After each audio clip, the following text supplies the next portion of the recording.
हाय दोस्तों, स्वागत है आप सभी का तौर राजपूत मोटिवेशन में। तो यहाँ पर बजाज फाइनेंस के बारे में आज हम बात करने वाले हैं कि कौन सा लेवल इसके लिए सही है।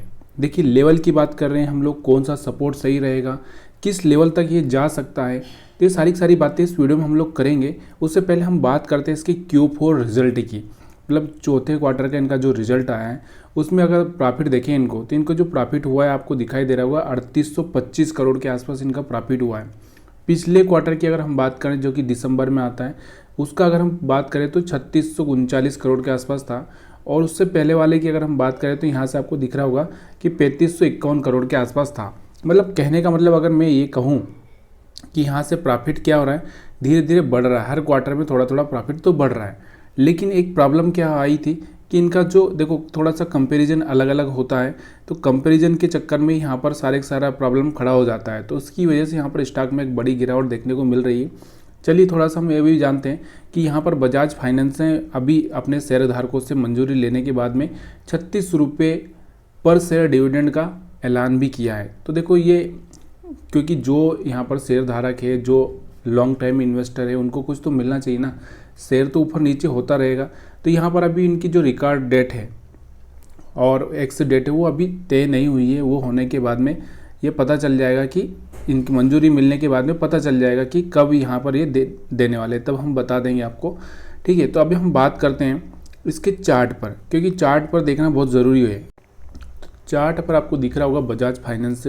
यहाँ पर आज की अगर हम बात करें इसमें, तो आज आप देख सकते हो कि अच्छी खासी गिरावट देखने को मिली है। यहाँ से अगर आप देखोगे तो यहाँ से आपको दिख रहा होगा 7 से 8% टूटा है। क्यों टूटा है, उसके पीछे का क्या है कि जो अनुमान था उस अनुमान पर यहाँ पर ये बराबर से नहीं हो पाए। प्रॉफिट तो हुआ है, प्रॉफिट का नहीं बोल सकते कि प्रॉफिट नहीं हुआ, लेकिन एक अनुमान के हिसाब से। इससे क्या होता है कि पिछले साल का जो प्रॉफिट था उससे कंपैरिजन किया जाता है कि पिछले साल कितना प्रॉफिट था और उस टाइम में शेयर से क्या था।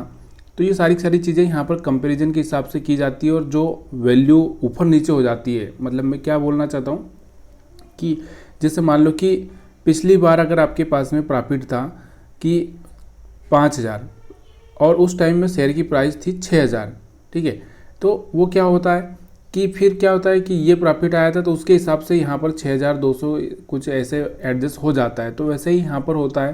तो यहाँ पर आप देख रहे हो, तो यहाँ पर वो मैं चीज़ें आपको बताऊँगा चार्ट पर कि पिछली बार कितना था, यहाँ पर हम वो भी देखेंगे।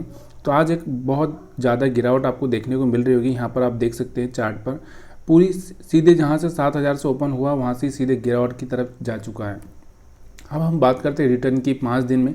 तो 5 दिन में आपको दिख रहा होगा यहाँ से 7% के आसपास टूट चुका है। और अगर हम बात करें यहाँ पर पूरे महीने की तो 4% के आसपास, 6 महीने की अगर हम बात करें इसमें तो 10% के आसपास गिरावट देखने को मिली है। और पूरे एक साल की अगर हम बात करें इसमें तो आपको दिख रहा होगा यहाँ से मात्र 11% का रिटर्न आपको देखने को मिल रहा है। कितना, सिर्फ 11% का रिटर्न आपको देखने को मिल रहा है, जो कि बहुत कम है। साल भर में अगर 11% दे रहा है तो मतलब एक तो SIP आपको भी पता है कि म्यूचुअल फंड इससे ज़्यादा रिटर्न देते हैं। लेकिन अगर हम 5 साल की बात करें तो 5 साल में भी इसने थोड़ा पैसा डबल किया है, और जो कि एक अच्छी कंपनी की यही पहचान होती है कि वो 5 साल में पैसा डबल कर दे। तो ये आपको भी पता होना चाहिए। तो यहाँ से आपको ये समझ में आ चुका है। अब हम इसको देखते हैं फंडामेंटली देखते हैं। उसके बाद में हम लोग देखेंगे यहाँ पर कि चार्ट पर देखेंगे कि कहाँ पर इसका सपोर्ट बन रहा है और किस तरह से हमको इसको बाइंग सेलिंग करना चाहिए। तो यहाँ पर आप देखो इसका जो रेवेन्यू मतलब इनकी जो सेल्स होती है, मतलब जो इनकम होती है, कामकाजी मुनाफा, मतलब जो कामकाजी हम बोल सकते हैं। तो यहाँ से आपको दिख रहा होगा 13,000 से 14,000, 14,000 से 15,000 के आसपास पहुँचती हुई दिखाई दे रही है। मतलब बढ़ता हुआ दिख रहा है। थोड़ा सा इनके ऊपर इंटरेस्ट भी बढ़ रहा है, तो वो तो सबके ऊपर रहता है, ये बढ़ता है। अगर आपका काम होगा तो बढ़ेगा, तो ये सब चीज़ें बढ़ेगी। कम तो होना बहुत मुश्किल हो जाता है। एक्सपेंसेस को अगर देखें तो यहाँ पर ये भी दिख रहे हैं थोड़े। उसके बाद अगर हम बात करें यहाँ पर अगर इनका मार्जिन की अगर हम बात करें तो मार्जिन आप देखो 37 था, 36 हुआ, 35 हुआ। मार्जिन कहीं ना कहीं थोड़ा सा गिर रहा है यहाँ से। अगर हम बात करें यहाँ पर इनका जो नेट प्रॉफिट की अगर हम बात करें यहाँ से, तो यहाँ से आपको दिखाई दे रहा होगा, जो मैं आपको पहले ही बता चुका हूँ कि इनका जो नेट प्रॉफिट है क्वार्टर पे वो 3500, 3600, 3800 यहाँ से कहीं ना कहीं बढ़ता हुआ आपको दिखाई दे रहा है। प्रॉफिट बढ़ रहा है लेकिन क्या हो रहा है कि देखो क्या करता है, कंपैरिजन किया जाता है, कंपैरिजन के हिसाब से उसकी प्राइस एडजस्ट हो जाती है। अगर हम बात करें इनका ईपीएस यहाँ से ईपीएस भी बढ़ा है। यहाँ से अगर इनका एनपीए की हम बात करें तो देखो एनपीए को अगर आप देखना चाहते हो तो यहाँ से एनपीए भी देख सकते हो आप। एनपीए में क्या हुआ है, एनपीए अगर आप देखोगे तो यहाँ से आपको 9.91 था, फिर 0.95 हो गया था। यहाँ पर एनपीए का अच्छा से यहाँ से कम होता हुआ दिखाई दे रहा होगा। यहाँ तो कुछ कम नहीं हो रहा है, नेट एनपीए तो कम नहीं हो रहा है, लेकिन यहाँ से और नेट एनपीए बढ़ा हुआ है बल्कि कम नहीं हुआ है। तो यहाँ से आपको दिख रहा होगा खाली ग्रास एनपीए यहाँ से कम हुआ है।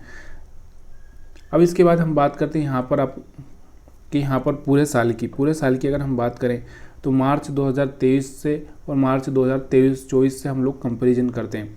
तो यहाँ पर आपको दिखाई दे रहा होगा कि यहाँ पर सेल्स तो आपको बढ़ती हुई दिखाई दे रही है, इंटरेस्ट भी यहाँ पर आपको बढ़ता हुआ दिख रहा है, एक्सपेंस भी बढ़ते हुए दिख रहे हैं। अगर ऑपरेटिंग प्रॉफिट की बात करें तो यहाँ से ऑपरेटिंग मतलब यहाँ पर फाइनेंसिंग मार्जिन की अगर हम बात करें तो यहाँ से थोड़ा सा यहाँ से आपको फाइनेंसिंग प्रॉफिट तो बढ़ता हुआ दिख रहा है, लेकिन फाइनेंसिंग मार्जिन थोड़ा सा यहाँ पर आपको कम होता हुआ दिखाई दे रहा होगा। ठीक है, इसके बाद में अगर हम बात करते हैं, देखो यहाँ से अगर हम बात करें यहाँ से नेट प्रॉफिट की अगर हम बात करें तो देखो नेट प्रॉफिट में अच्छी सी ग्रोथ यहाँ से आपको दिख रही है। 11,000 था, यहाँ से 14,000 के आसपास पहुँच चुका है। तो यहाँ से एक अच्छी सी यहाँ से ईपीएस आप 190 था, यहाँ से 233 पहुँच चुका है। तो यहाँ से ये भी सब चीज़ें अच्छी दिखाई दे रही, यहाँ पर कोई प्रॉब्लम नहीं है। लेकिन मैंने वही बोला ना कि देखो कोई भी आदमी होता है तो थोड़ा सा एडजस्टमेंट करता ही है उस टाइम में। ठीक है, तो ये चीज़ें आपको याद रखिए। इनके ऊपर भी थोड़ा सा यहाँ पे अगर हम बात करें लोन की बात करें तो लोन तो यहाँ पर इनका थोड़ा सा बढ़ता हुआ आपको दिखाई दे रहा होगा। यहाँ से लोन अगर हम बात करें, यहाँ से जो लोन है इनके ऊपर 2,16,000 था, यहाँ से 2,93,000 हो चुका है। ठीक है, उसके बाद अगर हम बात करते हैं यहाँ पर देखो कैश फ्लो तो यहाँ पर इनका माइनस में ही कैश फ्लो चल रहा होगा, आपको दिखाई दे रहा होगा।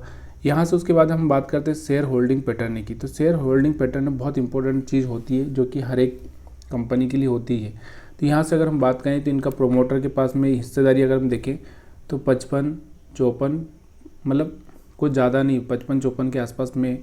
डीआई के पास में, एफआई के पास में भी यहाँ पर एक अच्छी सी होल्डिंग। पब्लिक के पास कितनी है तो मात्र 10% है पब्लिक के पास, तो जो कि एक अच्छा साइन है। अगर पब्लिक के पास ज़्यादा नहीं है मतलब थोड़ा सा एक अच्छा सा वहाँ पर लगता है। तो अभी हम बात करने वाले हैं कि देखो ये सारी चीज़ें हमने निकाल ली।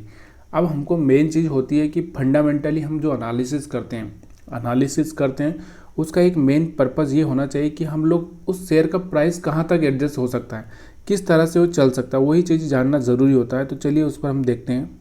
तो अब हम आ चुके हैं मेन चार्ट पर। तो यहाँ पर आपको दिखाई दे रहा होगा, अगर आप देखना चाहें तो ठीक से आपको दिखाई दे रहा है। तो यहाँ पर आप देखोगे तो यहाँ से आपको दिखाई दे रहा होगा कि एक अच्छा सा यहाँ से ड्रॉप डाउन हुआ है। यहाँ से आपको दिखाई दे रहा होगा कि एक देखो बहुत बढ़िया से यहाँ से कल से ही यहाँ से पता चल गया था कि कल के दिन में थोड़ी सी यहाँ पर आपको दिखाई दे रहा था कि और कल के बाद में आपको यहाँ पर एक अच्छा सा यहाँ पर दिखाई दे रहा है कि यहाँ से एक अच्छी सी रेड कैंडल बनती हुई आपको दिखाई दे रही होगी। अगर आप देखना चाहें तो यहाँ से आपको दिख रहा होगा बराबर से। ठीक है, तो ये सब चीज़ें क्यों हुई अभी आपको मैं ये बताना चाहता हूँ कि ये हुआ क्यों, ऐसा क्यों हुआ। तो इसके पीछे का कारण मैं आपको बताता हूँ कि इसके पीछे का कारण क्या था। देखो अगर हम बात करें पिछले साल की मतलब मार्च 2023 की बात करें तो मार्च 2023 की अगर हम बात करें तो उस टाइम में अगर हम प्राइस को देखें तो यहाँ पर आपको दिखाई दे रहा होगा जो प्राइस है यहाँ पर उस टाइम में जो चल रहा था तो 6,000 से 6,500 के बीच में चल रहा था। जब पिछले साल का जो हम लोग कंपैरिजन कर रहे हैं तो 6 से 6.5 के बीच में चल रहा था। तो वही एक एडजस्टमेंट है क्योंकि प्रॉफिट तो उतना ही हुआ है, सब कुछ उतना ही हुआ है। मतलब ओवरऑल हम ईयर बाय ईयर देखते हैं वो तो प्रॉफिट बढ़ा है, लेकिन क्या होता है कि जो मेन चीज़ होती है वो उसके हिसाब से यहाँ पर थोड़ा सा एडजस्टमेंट हो सकता है। तो मैं वही बताना चाहता हूँ आपको कि देखो ये क्या हो सकता है। एक तो यहाँ पर आपको दिख रहा होगा कि यहाँ पर चार्ट पर अगर आप देखना चाहें थोड़ा सा यहाँ पर आप देखेंगे तो समझ में आएगा कि यहाँ से आपको दिख रहा होगा एक ट्रेंड लाइन भी इस तरह से यहाँ से बनती हुई आपको दिखाई दे रही है कि यहाँ से बार बार इस तरह से टेस्ट करते हुए जा रहा है।